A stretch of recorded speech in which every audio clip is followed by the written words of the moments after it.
शुक्रिया। खबरों की शुरुआत करें उससे पहले आइए देख लेते हैं क्या है आज की सुर्खियां। हेडलाइंस के प्रायोजक हैं पानीपुरी जंक्शन, स्वाद ऐसा कि मुंह में पानी आ जाए। फ्रेंचाइजी के लिए संपर्क करें। और गिरिडीह के प्रसिद्ध रेडियोलॉजिस्ट डॉक्टर शैलेंद्र चौधरी द्वारा संचालित 9 अल्ट्रासाउंड एंड डायग्नोस्टिक सेंटर।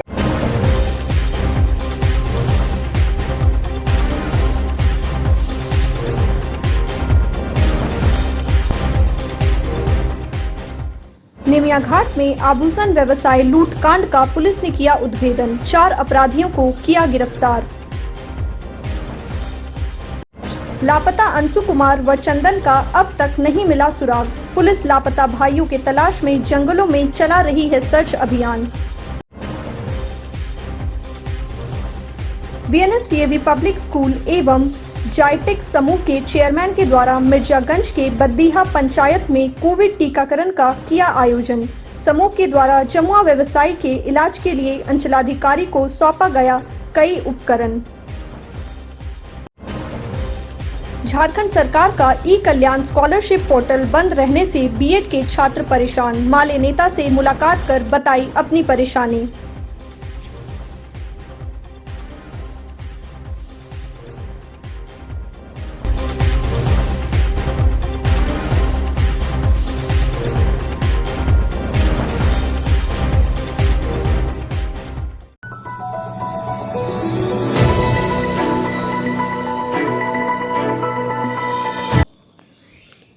निमिया घाट थाना क्षेत्र के ओवरब्रिज के पास आभूषण व्यवसायी के 20 लाख रुपए लूट कांड में संलिप्त अपराधियों को गिरिडीह पुलिस ने धर दबोचा है। सोमवार को पुलिस अधीक्षक अमित रेणु ने प्रेस वार्ता कर मामले का खुलासा किया। प्रेस वार्ता के दौरान पुलिस अधीक्षक अमित रेणु ने बताया कि बीते 22 जून को आभूषण व्यवसायी उपेंद्र कुमार भदानी का सेल्समैन कृष्णा नोनिया राजधनबाद बाजार से 20 लाख रुपए लेकर वैगनआर गाड़ी से धनबाद जा रहा था।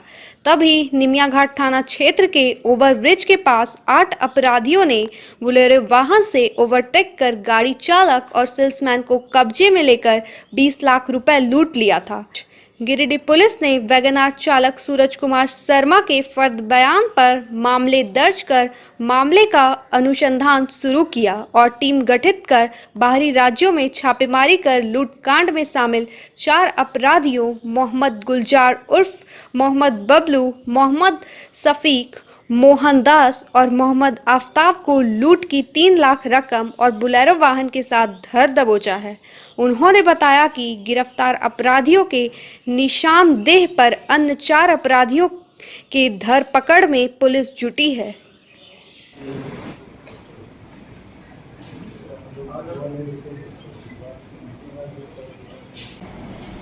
दिनांक 22/6/2021 को एक घटना कारित की गई थी एनएच पे, जो बगोदर थाना अंतर्गत पड़ता है, जहां से 2 व्यक्ति जो कि ज्वेलरी सप्लायर्स हैं, धनबाद से कुछ ज्वेलरी का सप्लाई करके वापस जाते वक्त जो उनके द्वारा पैसे लेके जा रहे थे, उसके लूट की घटना यहाँ पे प्रतिवेदित हुई है, जिस संदर्भ में बगोदर थाना कांड संख्या 123/21 दिनांक 23/6/2021 को धारा 395 अंतर्गत दर्ज की गई थी। वादी सूरज कुमार शर्मा के दिए गए आवेदन के आधार पर इस घटना का इम्पोर्टेंस देखते हुए इसमें एक टीम तैयार की गई, जिसमें त्वरित कार्रवाई करने का निर्देश दिया गया। थाना प्रभारी बगोदर और उस क्षेत्र के अनुमंडल पुलिस पदाधिकारी के द्वारा अच्छा काम किया गया है। इसमें संदिग्ध 4 लोगों को अब तक गिरफ्तार किया गया है। इनके पास से जो लूट का पैसा है, जो इनके हिस्से का पैसा बनता था, वो बरामद की गई है। साथ ही साथ जो घटना में प्रयोग किया गया एक बोलेरो वाहन है, जिससे इस घटना को अंजाम दिया गया, वो भी जब्त किया गया है। एक अपाची मोटरसाइकिल जो प्रोसीड्स ऑफ क्राइम से परचेज़ किया गया है, एवं एक मोबाइल सेट जो कि इसी क्राइम में से जो पैसे इन्होंने लूटे थे उससे जो खरीदा गया मोबाइल सेट है, वो भी बरामद किया गया है। साथ में कुछ कैश बरामद किया गया है, जो आपको प्रेस विज्ञप्ति के साथ विस्तृत तौर पर बताया जा रहा है। इस घटना से के संबंध में जगह जगह पे छापामारी की गई है, जहाँ पे अपने गिरिडीह क्षेत्र अंतर्गत से भी कुछ लोगों की गिरफ्तारी हुई है। साथ साथ में कुछ ऐसे जगहों का भी नाम आया है जहाँ से बाहर से अपराधकर्मी आकर के हमारे क्षेत्र में अपराध किया करते थे। कुछ लोगों की गिरफ्तारी कैलकाटा से भी हुई है और बाकी जो इनके मेंबर्स हैं उनको भी चिन्हित किया गया है, साथ साथ में उनके ऊपर भी कार्रवाई की जा रही है। जल्द ही उनकी गिरफ्तारी भी कर ली जाएगी। टीम में शामिल सदस्यों को मैं बधाई देता हूं कि इतने त्वरित कार्रवाई करते हुए इन्होंने इस कांड का उद्भेदन किया, इतने इम्पोर्टेंट कांड का, और इसमें सफलता प्राप्त की। धन्यवाद।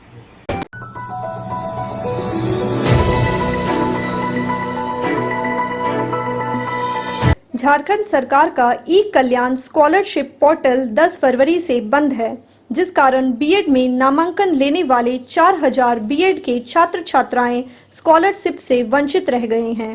बीएड की 2 साल की पढ़ाई की फीस लगभग विभिन्न कॉलेजों में 1,40,000 है। स्कॉलरशिप के बिना एसटी, एससी तथा ओबीसी वर्ग के छात्रों के लिए फीस भर पाना असंभव हो गया है।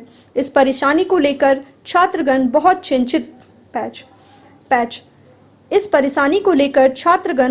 चिंतित हैं। छात्र छात्राओं ने सोमवार को इस समस्या को लेकर माले नेता राजेश सिन्हा से मुलाकात कर अपनी समस्या बताई।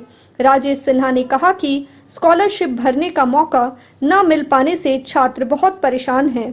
छात्रों के द्वारा विधायक तथा मंत्रियों को ज्ञापन सौंपकर सरकार से लगातार निवेदन कर रही है कि उन्हें भी स्कॉलरशिप भरने का मौका दिया जाए, पर सरकार हाथ पर हाथ रखकर बैठी है। सरकार की तरफ से अभी तक इसके लिए कोई ठोस कदम नहीं उठाए गए हैं। उन्होंने कहा कि पूर्व सरकार की तरह ही हेमंत सोरेन सरकार भी छात्र छात्राओं को ठगने का काम कर रही है। कैंडिडेट के लिए बहुत ही दिक्कत है, क्योंकि हम लोग बहुत ही गरीब फैमिली से हैं और झारखंड ऐसे भी बहुत ही पिछड़ा हुआ है। तो इसलिए हम कहना चाहेंगे कि सरकार इस बात को ध्यान में ले और पोर्टल को ओपन करके हम लोग को छात्रवृत्ति दिलाए। बीएड के 4000 से अधिक छात्रों का छात्रवृत्ति को रोक दिया गया है।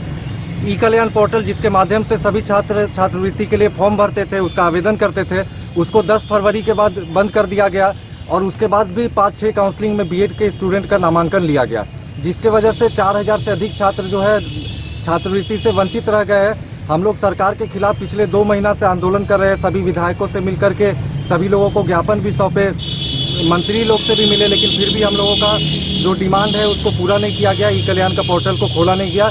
इसको लेकर के हम लोग एक संगठन भी बनाए हैं, छात्रवृत्ति इकाई मंच, जिसके बैनर तले हम लोग रांची प्रदेश में हम लोग एक राज्य स्तर का धरना प्रदर्शन करने वाले हैं छात्रवृत्ति को लेकर के।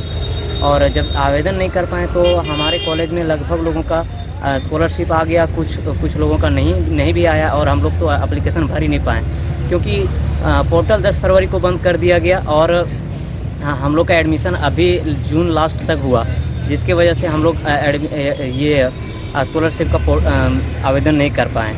और हम लोग ने इसके लिए बहुत सारे प्रयास भी किए। लगभग जितने मंत्री हैं, मंत्री लोग को अपना ज्ञापन सौंपे।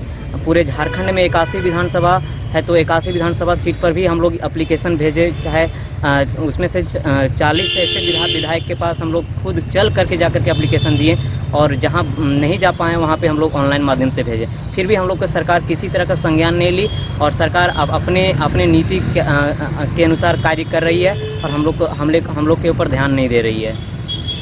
कि इस प्रकार से जो गरीब जो पढ़ रहे हैं स्टूडेंट, उनके साथ एक प्रकार से धोखा है। जिस प्रकार रघुवर सरकार धोखा कर रही थी स्टूडेंट के साथ, एकदम सेम पैटर्न पे झारखंड मुक्ति मोर्चा की सरकार कर रही है।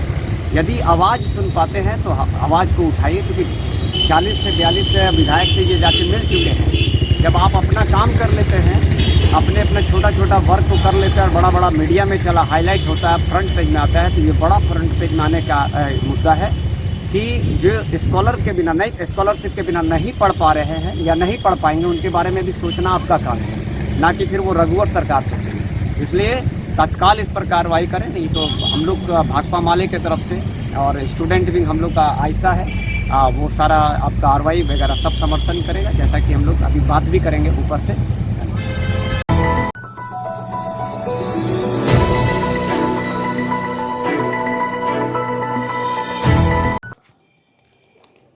तिसरी थाना के पदनाताड़ गांव के लापता अंशु कुमार व चंदन वर्णवाल की खोज के लिए तिसरी व लोकायत थाना पुलिस लगातार बिहार के खैरा थाना क्षेत्र के जंगल व गांव का खाक छान रही है।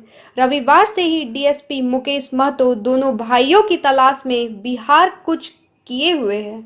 पुलिस लापता भाइयों के कॉल डिटेल भी संगाल रही है। इसके बाद भी अब तक कोई सुराग पुलिस को नहीं मिल सकी है, लेकिन पुलिस का दावा है कि शीघ्र ही इस मामले की खुलासा कर लिया जाएगी। लापता भाइयों के तलाश के लिए तिसरी के थाना प्रभारी पिंकू प्रसाद, लोकायत थाना प्रभारी पप्पू कुमार सहित दर्जनों पुलिस बल डीएसपी मुकेश महतो के नेतृत्व में खैरा थाना पुलिस के सहयोग से गहरी बदलाडीप जंगल में सर्च अभियान चलाया। पुलिस संदेहास्पद लोगों की पहचान कर कड़ी पूछताछ भी कर रही है। वहीं गरही डैम में मिली पर्स को लेकर पुलिस जांच में जुटी है। इधर लापता भाइयों के संदर्भ में दो बातें तिसरी बाजार में जोरों से चर्चा पर है। कहा जाता है कि लापता अंशु कुमार ने तिसरी बाजार के कथित कुछ व्यापारियों से कर्ज ले रखा था, जिसका कर्ज चुका नहीं पाने पर व्यवसायियों के पास घर को गिरवी के तौर पर एग्रीमेंट कुछ दिनों पहले ही की गई थी। पुलिस इस पहलू पर भी गहन जांच कर रही है।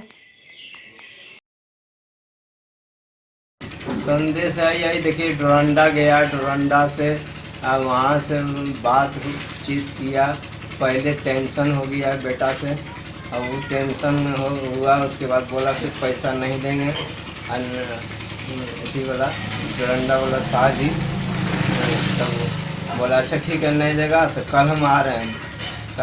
कल टेंशन करके आया, बिहान पे जो गया डोरंडा करके चला गया गाड़ी देने।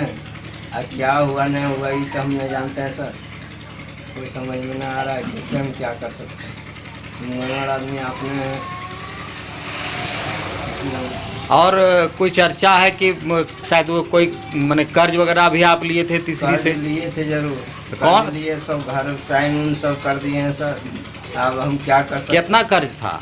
कर्ज था 25-30 लाख कम से कम।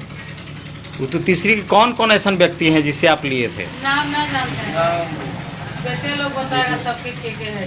तीसरी में कौन कौन है नाम तो हम पूरा नहीं जानते हैं, लेकिन सदानंद बाबा है, उसका दामाद है, आर मोहन बर्नवाल है, आर के है लेकिन बता किसके ना हम लोग के पता नहीं नाम, पूरा पता तो नहीं है सर। अच्छा ठीक।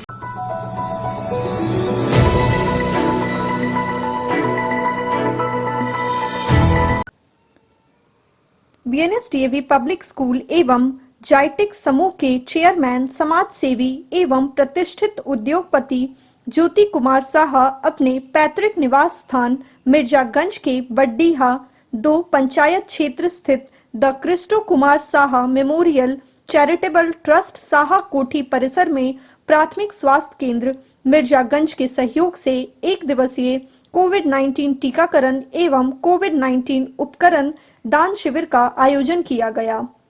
मौके पर अंचलाधिकारी Jamua Dwarika Baitha, medical officer Jamua doctor Rajesh Dubey, LMC member BNSDAV public school के तरुण सामंतो, उप मुखिया जितेंद्र साहू, किशन साहा, संतोष लहरी, पवन लहरी उपस्थित रहे। बीएनएसडीएवी पब्लिक स्कूल के सहायक क्षेत्रीय निर्देशक एवं प्राचार्य डॉक्टर पी हाजरा ने पुष्प गुच्छ भेंट कर स्वागत किया एवं सामूहिक रूप से दीप प्रज्वलित कर कार्यक्रम की शुरुआत की। इस अवसर पर जे.के. साहा ने क्षेत्र के कोविड-19 संक्रमण से संक्रमित मरीजों की जरूरत को देखते हुए बीएनएसडीएवी पब्लिक स्कूल के सहायक क्षेत्र निर्देशक एवं प्राचार्य डॉक्टर पी हाजरा के माध्यम से 2 oxygen concentrator, 20 oximeter, 20 thermal scanner device को अंचलाधिकारी द्वारिका बैठा एवं medical officer Jamua doctor Rajesh Dubey को हाथों सौंपा। प्राचार्य डॉक्टर पी हाजरा ने बताया कि श्री जे.के. साहा के हृदय में अपने पैतृक निवास मिर्जागंज के लोगों के प्रति लगाव एवं स्नेह का भाव है। वे क्षेत्र के लोगों के सुख दुख में हमेशा खड़े रहते हैं और अपनी तरफ से हर संभव मदद भी करते हैं। इस आपातकालीन संकट की घड़ी में क्षेत्र के लोगों के लिए उनकी जरूरतों को देखते हुए उन्होंने सहयोग के रूप में यह डिवाइस उपलब्ध करवाई है ताकि क्षेत्र के लोगों का इलाज व्यवस्थित ढंग से हो सके एवं उन्हें अन्य स्थानों पर न जाना पड़े। इस टीकाकरण शिविर में मिर्जागंज व आसपास के क्षेत्रों के 18 वर्ष से 45 वर्ष से अधिक के सैकड़ों लोगों एवं उनके परिजनों ने वैक्सीन लगवाया। अंचलाधिकारी जमुआ द्वारिका बैठा ने शिविर में आए क्षेत्र के लोगों को टीकाकरण के लिए प्रेरित एवं जागरूक किया तथा कहा कि कोरोना जैसी गंभीर परिस्थिति में अनेक समाज सेवी संस्थाएं एवं गणमान्य व्यक्ति आगे आ रहे हैं। यह अच्छी पहल है।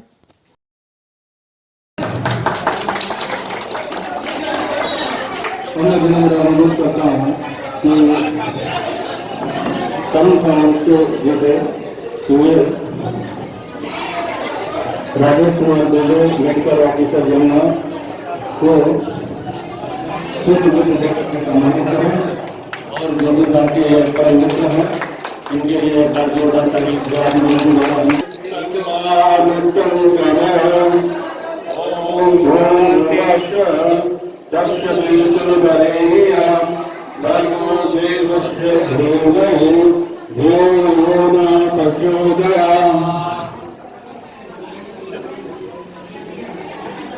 मंच पे उपस्थित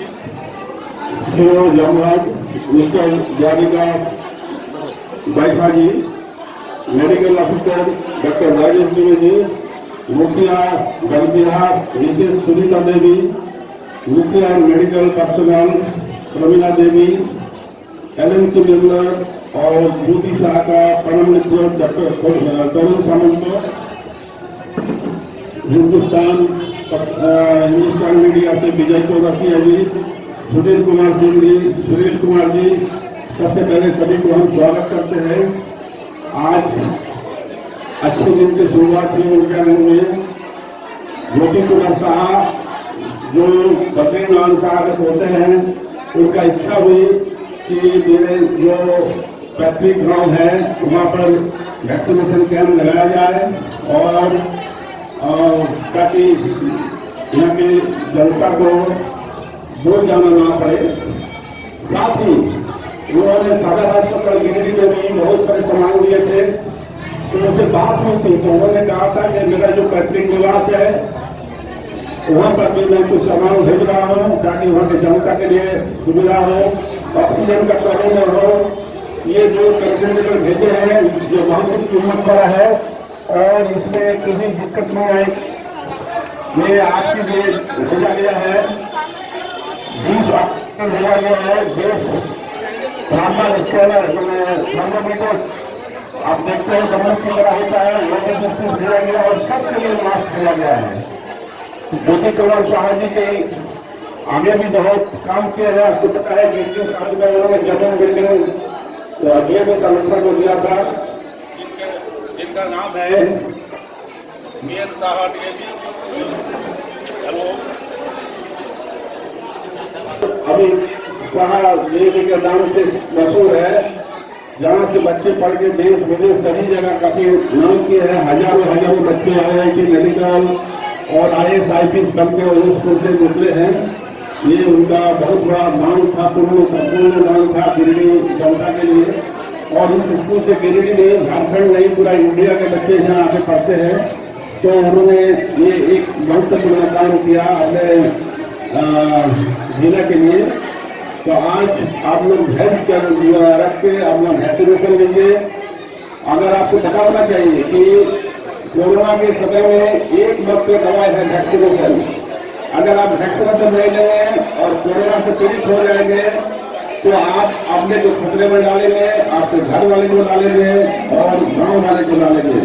इसलिए एक मात्र बचाव का उपाय है वैक्सीनेशन। इसलिए मैं कुछ दिन पहले DCP साहब से मैं बात किया था कि वैक्सीनेशन कैंप वहाँ लगाया जाए ताकि वहाँ के जनता जो नहीं ले वो भी ले ले। और मोदी साहब उनका बहुत अच्छा था कि मैं जो ऑक्सीजन कंसंट्रेटर के साथ सारा सुविधा जो कोरोना से पीड़ित होने के बाद मदद करता है। आपको पता है ऑक्सीजन के लिए दिल्ली में बॉम्बे में 500 रुपया का सिलेंडर 2 लाख में नहीं मिल रहा था। आज ये ये आपको बहुत मदद करेंगे। आप उसका सहयोग दीजिएगा, उसका सही तरीका से उपयोग हो।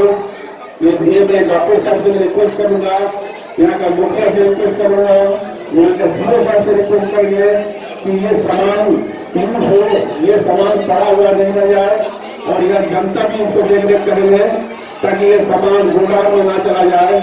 इसके जरूरत वाले को इसको जरूरत वाले को इसको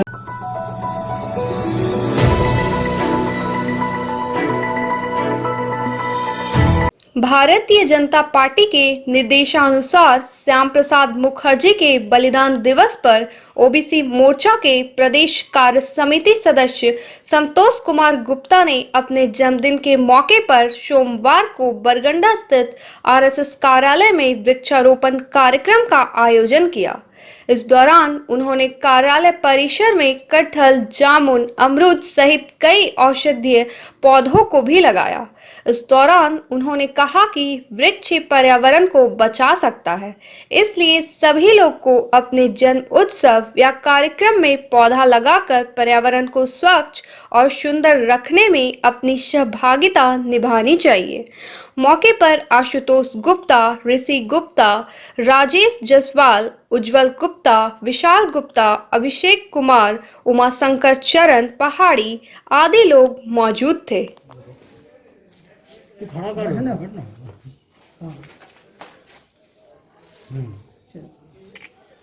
लगाइए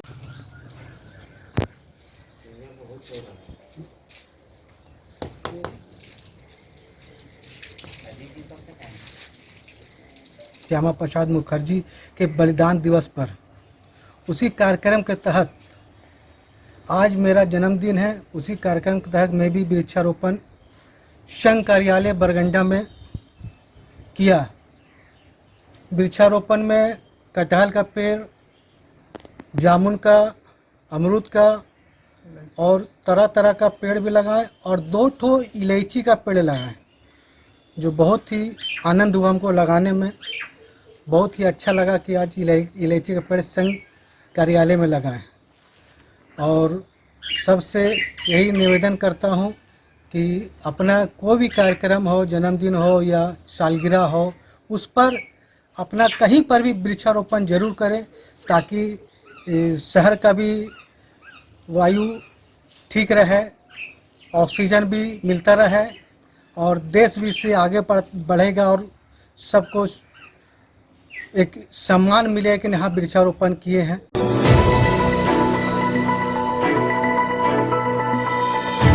आजसू पार्टी के गोमिया विधायक सह जिला प्रभारी डॉक्टर लंबोदर महतो सारठ जाने के क्रम में सोमवार को गिरिडीह परिसदन भवन में रुके। इस दौरान उन्होंने पत्रकारों से वार्ता करते हुए कहा कि गिरिडीह में संगठन को मजबूत और सख्त बनाया जाएगा। इसके लिए जल्द ही गिरिडीह में एक महासम्मेलन का भी आयोजन किया जाएगा। उन्होंने कहा कि केंद्र सरकार के द्वारा गिरिडीह में एक मेडिकल कॉलेज दिए जाने से गिरिडीह की जनता को काफ़ी फायदा होगा। उन्होंने कहा कि गिरिडीह में जल्द से जल्द मेडिकल कॉलेज की स्थापना हो, इसके लिए सभी जनप्रतिनिधि एक साथ मिलकर काम करें। इस दौरान आजसू पार्टी के जिला अध्यक्ष गुड्डू यादव और अर्जुन बैठा भी मौजूद थे। चलिए, गिरिडीह जिला का प्रभारी होने के नाते गिरिडीह जिला को यहाँ के माननीय सांसद चंद्र प्रकाश चौधरी जी और जो अन्य जनप्रतिनिधिगण है, यहाँ के सम्मानित जनप्रतिनिधिगण है, सारे लोगों के प्रयास से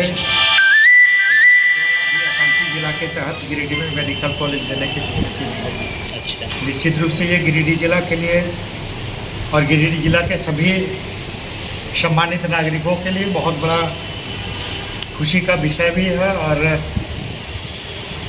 एक बहुत बड़ी उपलब्धि भी इस गिरिडीह जिला के लिए। वो सबसे पहले मैं गिरिडीह जिला के सभी सम्मानित जनप्रतिनिधियों को और यहाँ के सम्मानित सभी भाइयों और बहनों को मैं अपनी ओर से हार्दिक बधाई देता हूँ कि गिरिडीह को भारत सरकार ने आकांक्षी जिला के तहत मेडिकल कॉलेज एंड हॉस्पिटल की स्वीकृति देने का काम किया है। भारत सरकार का ये प्रयास निश्चित रूप से बहुत ही सराहनीय है। गिरिडीह में निश्चित रूप से मेडिकल कॉलेज की आवश्यकता थी, इसको पूरा करने का काम किया है।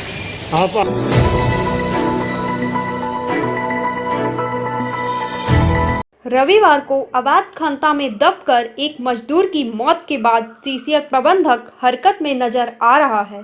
सीसीएल प्रबंधक ने मुफस्सिल थाना के सहयोग से मांझी टोला, जटके आदि इलाकों में अवैध कोयला उत्खनन के खिलाफ अभियान चलाया। इस दौरान लगभग 50 अवैध खनतों को ध्वस्त कर दिया। संबंध में सीसीएल के विक्रम खान ने कहा कि इलाके में अवैध उत्खनन नहीं चलने दिया जाएगा और जो लोग इसमें शामिल है उस पर कार्रवाई की जाएगी।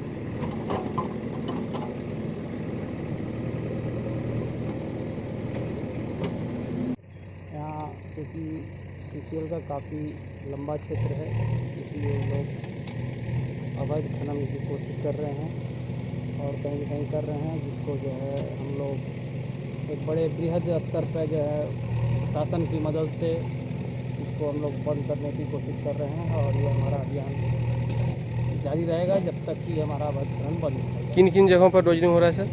हमारा जैसे अभी आज मांझी टोला में हो रहा है, इसके पहले हमारा मुर्गिया टेंगरी में हुआ, अम्बाटान में हुआ, परातरी में हुआ, उसके बाद जो है कबरीबाद में भी हुआ है। तो इस तरह से अभी फिर हमारा इसके बाद 16 नंबर 18 नंबर इस सब जगह हम लोग अपना जो है एक हिसाब से अपना करते रहेंगे और जब तक कि अवैध खनन पर पूरी तरह से अंकुश न लग जाए तब तक हमारा अभियान जारी रहेगा।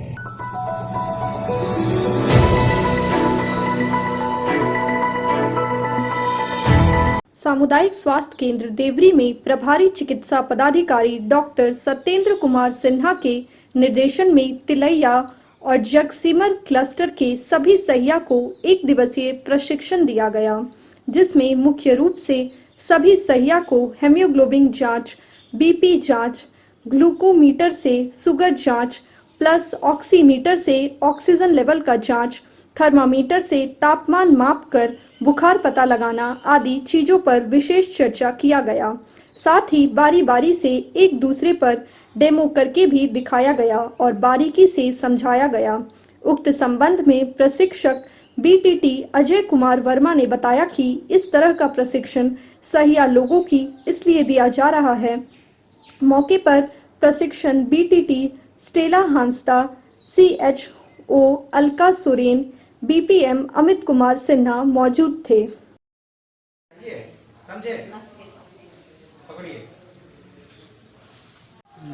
ये सहिया लोग का 1 दिवसीय सहिया लोग का स्किल का कुछ स्किल है, जिसमें ग्लूकोमीटर है, हीमोग्लोबिन मीटर है और पल्स ऑक्सीमीटर है, तापमान, ये सब चीज़ का 6 स्किल का सहिया लोग का 1 दिवसीय प्रशिक्षण है।